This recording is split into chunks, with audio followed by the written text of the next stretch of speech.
Hey guys!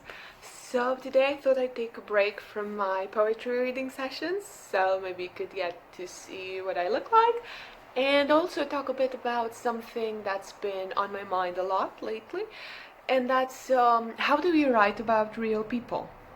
Because as a writer, it's normal. It's perfectly normal to want to get inspired by real life, to write about a neighbor or a friend or a lover or someone in your family. But that always leads to the question, how much information about this person is oversharing? How much can I write without actually getting into trouble for writing it? So, whenever I find myself presented with this dilemma, I use the example of the roller skating mustache man. Which I'll explain how I came to him. The first time I was considering this whole rights problem, I was walking down the street and I simply walked by a man with a mustache who was roller skating. And I started thinking, how much could I write about this guy if I wanted to? And he had a mustache, obviously. He was roller skating. He had shoulder length black hair, a leather jacket, and other distinct features that I could possibly mention in my writing. And I started thinking, say I read a story about a man who roller skates. Well, that wouldn't be a problem, wouldn't it? Would it? Because even if I know that it was inspired by this mustache man, no one else would know because there are so many people who roller skate in this world. So I'd be safe. Right. But what if I write a story about a man who roller skates and also has a mustache? Then I'm cutting a bit closer to the mustache man from my real life, although that still wouldn't be a problem because there are plenty of people who roller skate and have mustaches as well.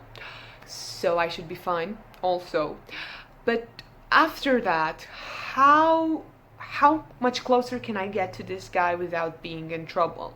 Say I write a story about a guy who roller skates, who has a mustache, shoulder length black hair, and a similar leather jacket. Then that might land me a bit in trouble because, well, there are a lot of specifics in this given story, and I don't know how many people there are out there who have also the leather jacket, the shoulder length hair, the mustache, and the roller skates. Or say I write a story about the mustache man who roller skates and the story is set in my city, which is in Bucharest, Romania, and say my character roller skates around, I don't know, an important building here in Bucharest. Well, that also happens to be frequented by this roller skating real person, obviously. Well, now that might be a bit of a problem because someone else might read my book and say, my story, and say, hey, wait a second, I know this guy who roller skates here. And especially if I've written something less than pleasant about this guy, then I might be in real trouble because the roller skate mustache man might also read the story and be like, wait a second, I didn't give you permission to write about me and I'm going to sue you. Now, obviously, there are different laws in different countries, so that really depends in what country you're writing and in what country this your inspiration is. So they might sue you from their country even though you don't live there. So you have to be careful. And what I do is limit the information that I use. That's the key to writing about real life. And well, it's the key to mostly everything in life, isn't it? It's balance. And I try to keep a balanced outlook in my stories.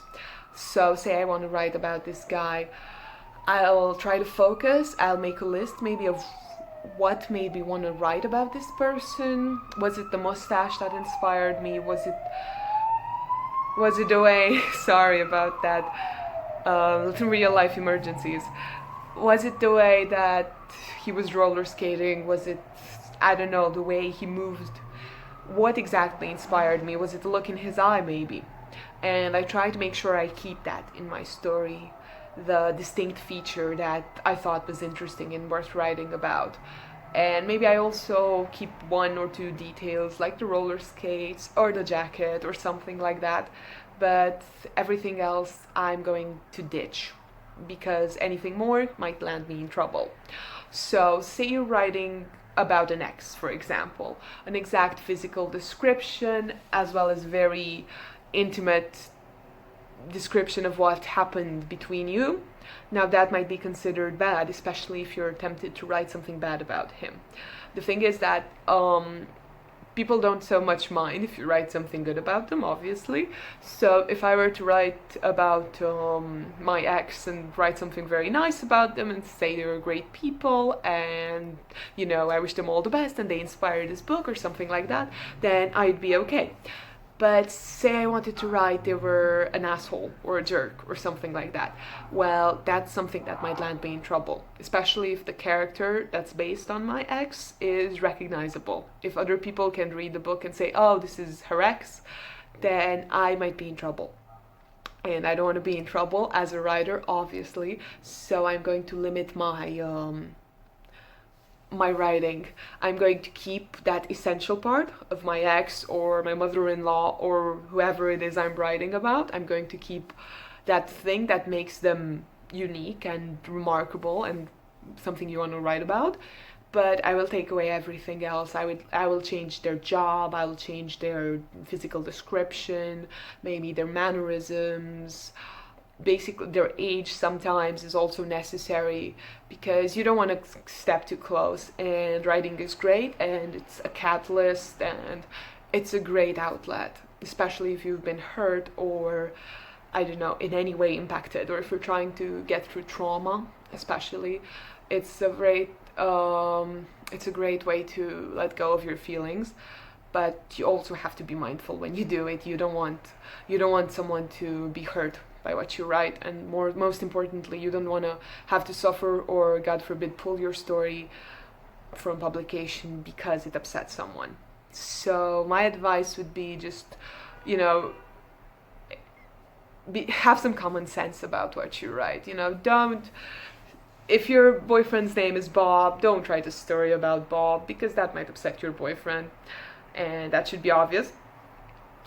But if, say, your boyfriend Bob has an annoying habit of picking his nose or yelling at you or something like that, and you want to write about it, then feel free, write about the guy who yells at his girlfriend or picks his nose or something.